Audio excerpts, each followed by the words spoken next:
Good evening, Don't Unfriend Me Nation. Episode 430 of Breaking Truth / Don't Unfriend Me. My name is Matthew Spear. I am the host of Don't Unfriend Me.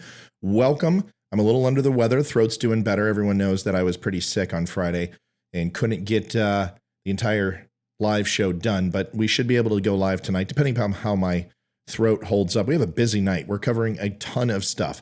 Super Bowl, National Anthem, Jen Angel, a baker in Oakland, and we're also going to cover praying on the field for football. Trying to do a little bit more in the shows, a little more information. So much is happening in one day. I think we need to do that versus doing one topic. We're going to go over it tonight. I'm going to give you some info on it. Stick around, and I will be right back right after we hear from the Hodge twins. Hey, Hodge twins here. Check out our friend Matthew Spear at his podcast at The Dumb Show and his website, don'tunfriendme.com. Yeah.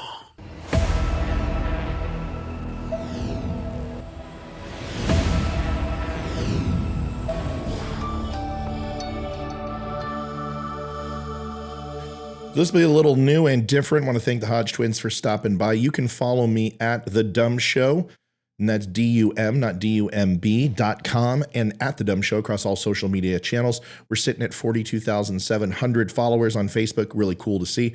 We're also doing really well on Twitter. Stop on by and say hello and follow us. You can see our catalog at The Dumb Show along with our podcast if you're more of an auditory type person. Let's get into it tonight. We have really no time to lose. The first thing I wanted to talk about was a baker named Jen Angel.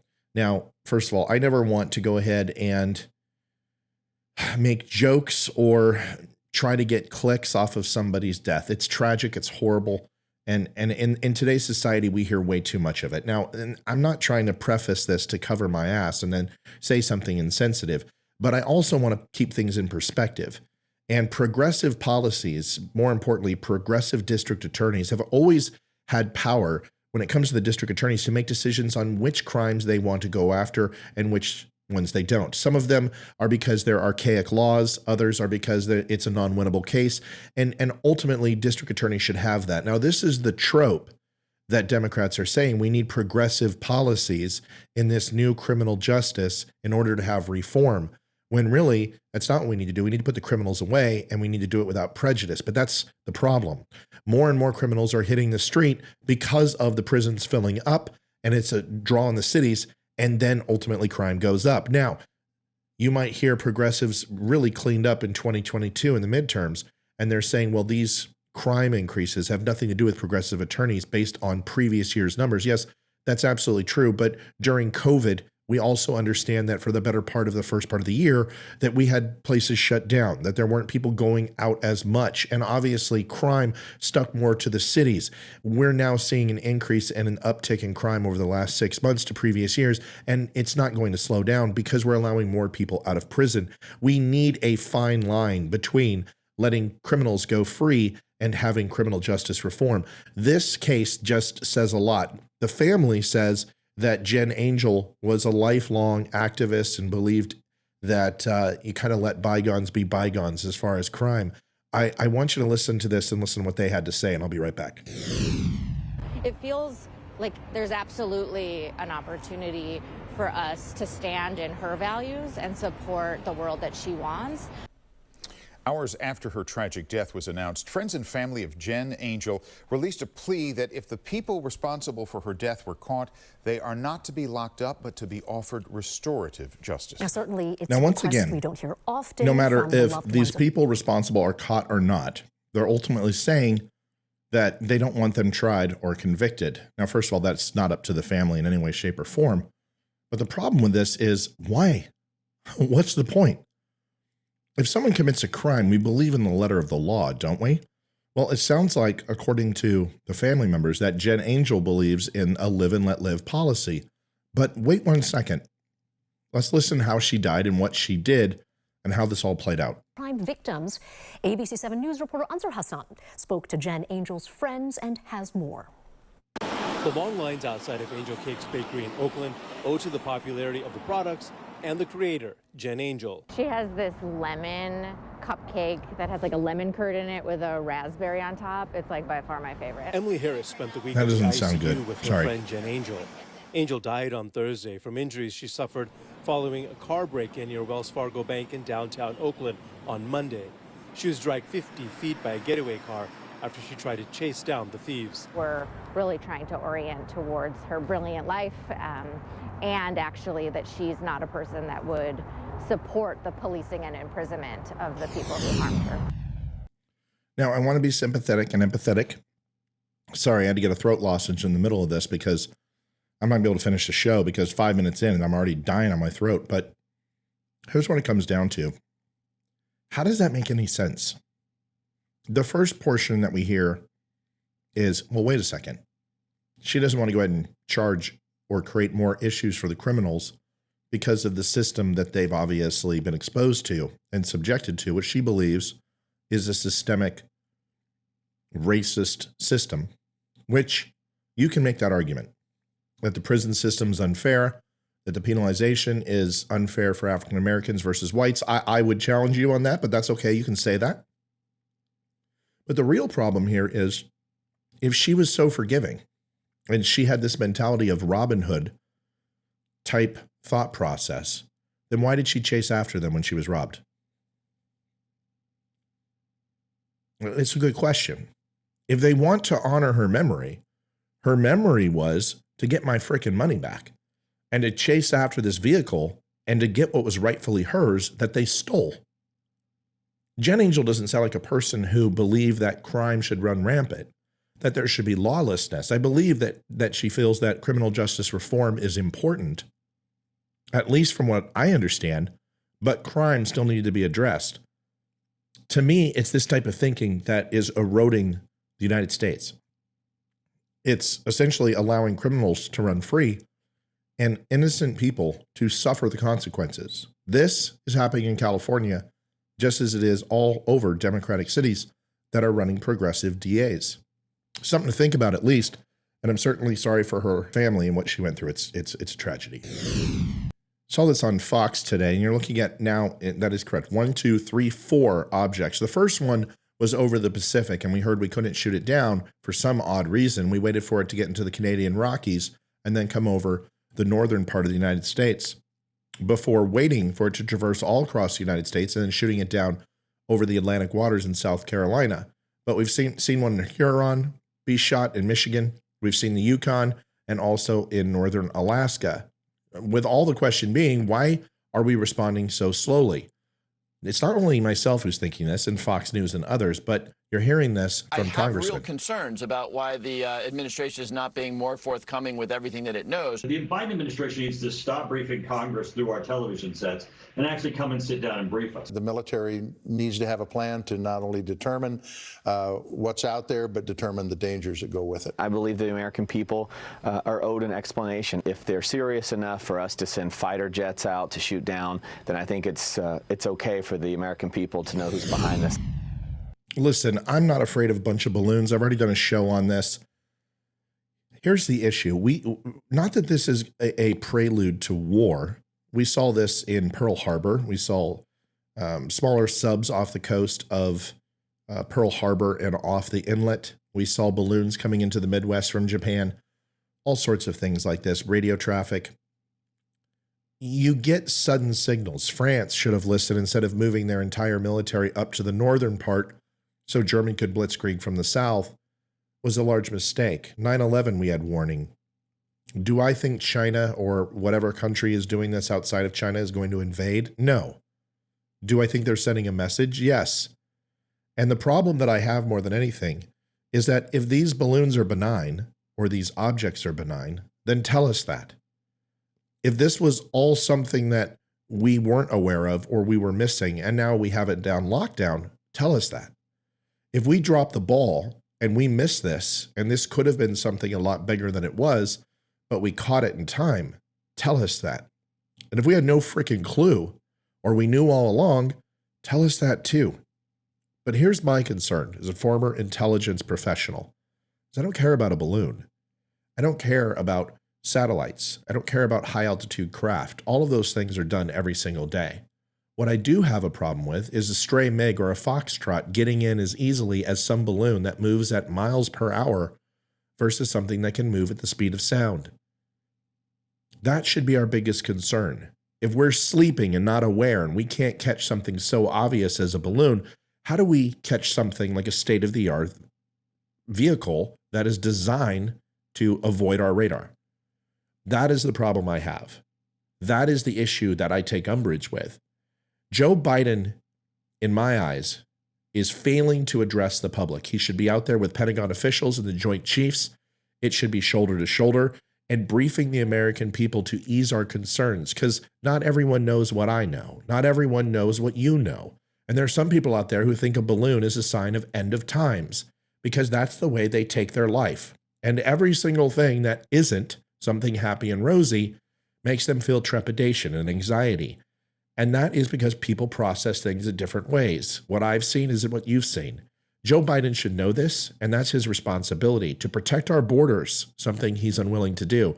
It's interesting, the comment there is that in that interview, they made a statement that said, I don't think America has to worry about aliens when they were talking about unidentified flying objects. I take it he wasn't talking about illegal aliens. The next one also is interesting. Rhianna performed in the Super Bowl, and the anthem and Colin Kaepernick and Patrick Mahomes. What does all this have to do with anything? And then also the Black National Anthem. What does that have to do with anything? Well, when you put it all together, the Super Bowl and football and most sports have been very controversial over the last few years. If I go ahead and show you a photograph of this and take a look, you know who this gentleman is. This is Colin Kaepernick, San Francisco 49ers, and now frontman for Nike, the Chinese company. The guy who is living in poverty, making a $96 million contract with Nike when he hardly does anything, has begged to play football but doesn't show up to actual combines and actual tryouts. The guy that gets attention for taking a knee, doesn't tell anybody what it means, gets the reaction he wants, which is outrage, and then simply says, what? I was an innocent bystander. Let me tell you what I really meant. This is Colin Kaepernick, and he has been associated with the negativity around the NFL.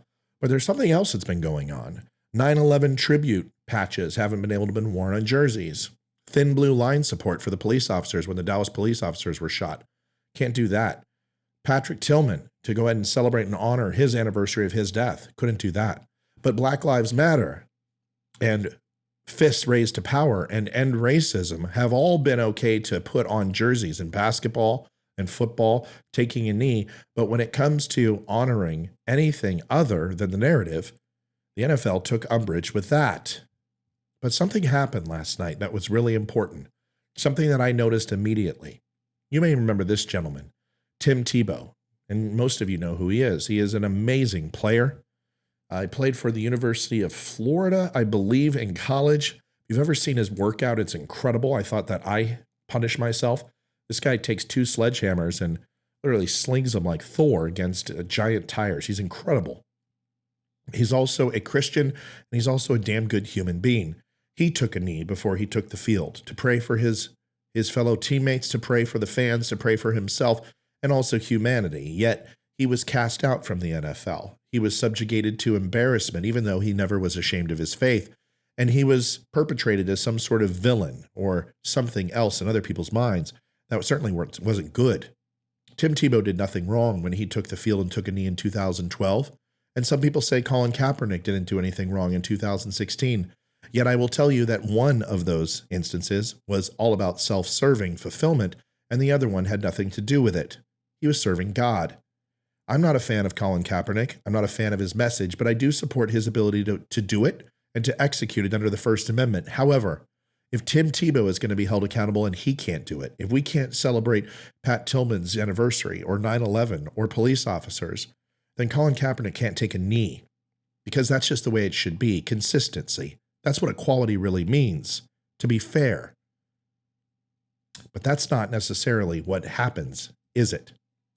So more controversy took place, and some people were upset when it came to the halftime show. I'll get to that in a minute. But here's what really struck me as awesome. Jalen Hurts, Oklahoma Sooner, he takes a knee before he goes onto the field in the end zone, and he prays to God. Also, Patrick Mahomes does it as well. And to see 2 quarterbacks come out and sit on the field and take a knee for God is an amazing thing. I'm not the most religious person, but so much was made about this Super Bowl that it was all about two African-American players, which should lend to the whole entire thought process that we have reached something completely different than we did in the yesteryear. Two African-American quarterbacks facing off in the Super Bowl is amazing. What's even more amazing is two of them celebrating their faith and belief in God, and nobody saying anything about it. It may seem a little hypocritical way to do business, but alas, if this means that players can take a knee, or when somebody's injured, take a knee and pray for their recovery or their safe exit off the field, then I call that progress versus what we've been doing lately, which is regress. Nothing even more clearer than when we talk about the Black National Anthem that's being played. I wanted to say something that obviously this is a little bit dramatic, but if we can have a Black National Anthem played, then we can have a Hispanic National Anthem. Then we can have a women's National Anthem. Well, if there's women anymore. We can have a gay National Anthem, then a Native American National Anthem, and then an Asian American National Anthem. And then we can have an Indian American National Anthem, then a transgender National Anthem, and maybe even a Western European American National Anthem. And pretty soon they will play national anthems for 3 hours and the games will become the commercials. The bottom line is it shows the silliness of it all. 13% of the population acts like they are 60% of the population, commanding so much attention and all of our resources. Why does it feel like the country is trying to segregate again? Sometimes the left depends on it. It's almost like they want it. They're the party of hatred and division after all, because that's what they're selling. They want to progress, not realizing for some and realizing for others that there is no progress from our founding ideals once applied to all, only regression. The title of the Black National Anthem is Lift Every Voice and Sing. But the truth is, not every voice was singing. Not for the aforementioned, and for the national anthem. And that's okay, right? That's the very point of all of this, is that we are not a tyrannical, autocratic state. If you want to stand, stand. If you want to sit, sit. But as you have a right to express yourself, we have the right to tell you that you're being an asshole. Last but not least, I want to get to somebody named Rhianna. Now, I've listened to her music, I'm not going to lie. Umbrella, O. Not the best song, but there are other songs that she does, like Disturbia, that I think is cool. S&M, it's a good song. And I understand the message. I understand people are all upnerved and they're like, oh my gosh, she sings about sex. She sings about this. Who cares?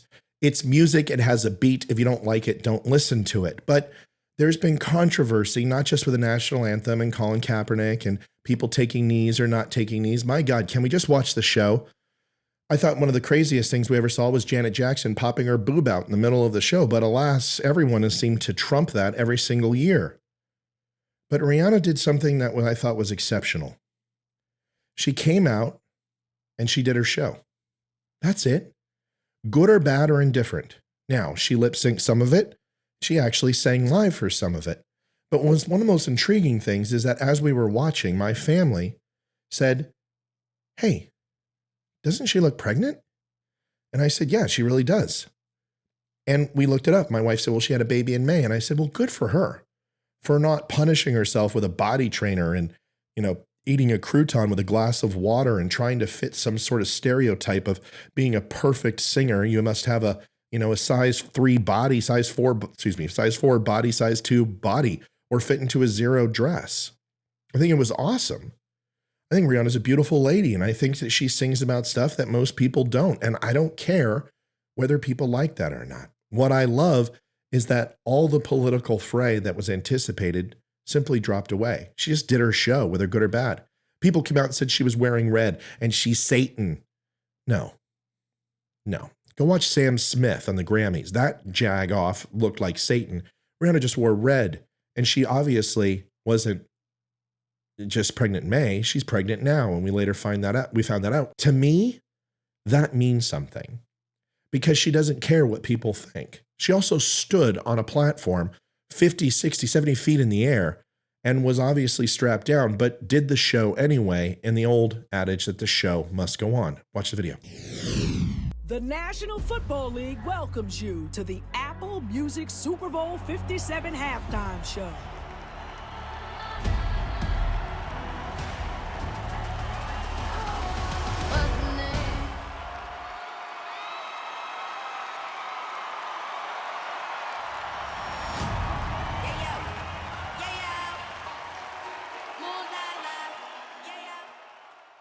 good or bad or indifferent, she just did her show. There was no black power. There was no BLM. There was no putting down the police. There was no Philadelphia stop rioting. You guys saw that too. But she just did her show. And in the day and age where Republicans seem to be just as bad as the left now, where everything is an outrage, everything's a problem, we can't be outraged at everything. Sometimes we just need to say, it's not our cup of tea, or it's not our brand of vodka, and move on. Rhianna did nothing wrong. She's not a Satan worshiper. She's not the devil. She's not all a big part of this giant conspiracy of BLM and taking over the world with CRT. She's just a performer who's went through some crazy stuff in her life, who has an amazing voice that you may or may not like. But certainly that shouldn't have been decided by her performance last night. Folks, I hope you enjoyed the show. Thanks for watching. That's it for me. My voice is done. I'm going to have to cut the hell out of this video. But I appreciate you hanging on with me and listening anyway. Stop by thedumbshow.com and get some cool shirts, some hats, some coffee. 10% go back to veterans. Also, stop by my good buddies at pfcflags.com. They make this wooden flag behind me. Justin and Katie are great people. Stop on by. Use the current promotion that they have right now, I believe, is one small flag gets you a desktop flag. Go take advantage of that. And if you would also do me one more favor, if you could, I would appreciate it a great deal. Is share, like, and subscribe the show. It means a bunch. I should see you live tonight if my voice can hang out. I will go out like I always do with the Veteran Crisis Hotline. Veterans, if you need some help, listen to this message. It's there for you. Please take advantage of it. I did when I needed it. You should do the same. God bless, and I'll see you for the next show. I'm David Boreanaz with the Cast of SEAL team, and we have an important message for returning vets. We want you to know if you're struggling to cope, there's help and it's just a phone call away. The Veterans Crisis Line is staffed with experienced professionals who know your struggles. There's no greater sacrifice in service to our country. We're able to enjoy our freedoms because of it. Your service is important. You are important. For vets and their families, the Veterans Crisis Line is here to help 24 hours a day. Please call